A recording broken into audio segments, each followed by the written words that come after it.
Aking sinta, Ano bang meron sa'yo? Pag nakikita ka na.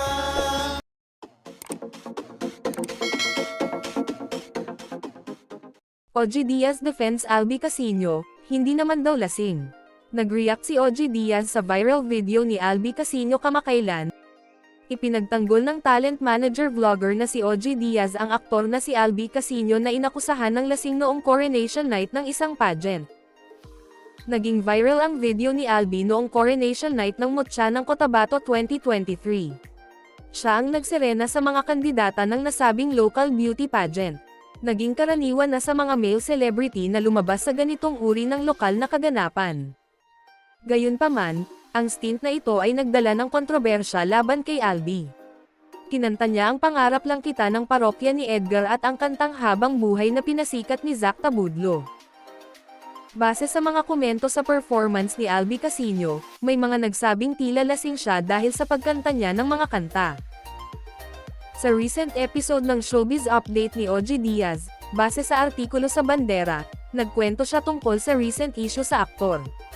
Ibinahagi ng talent manager vlogger na kinausap niya ang manager ni Albi hinggil sa bagay na ito.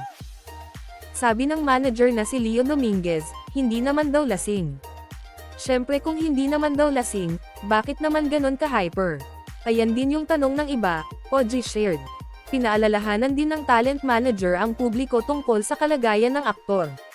Noong 2021, umamin si Albi sa loob ng Pinoy Big Brother house. Meron po kasi akong ADHD. After this, OG made a comment on his show. Ibinahagi ng talent manager vlogger na ibinahagi ng ina ni Albi ang kwento tungkol sa kanyang kalagayan. Sa kabataran ng iba na hindi kilala si Albi po ay aminado naman na meron siyang kondisyon na talagang hindi siya mapirmi o hindi siya mapakali habang nasa stage, kailangang iba-iba ang area ng pinapuntahan, OG said. Sa kabilang banda, pinaalalahanan ng talent manager vlogger ang mga celebrity na gumagawa ng ganitong stint na maging handa pagkatapos na ito ay isang bayad na hitsura. At dyan na po nagtatapos guys, maraming salamat sa panonood.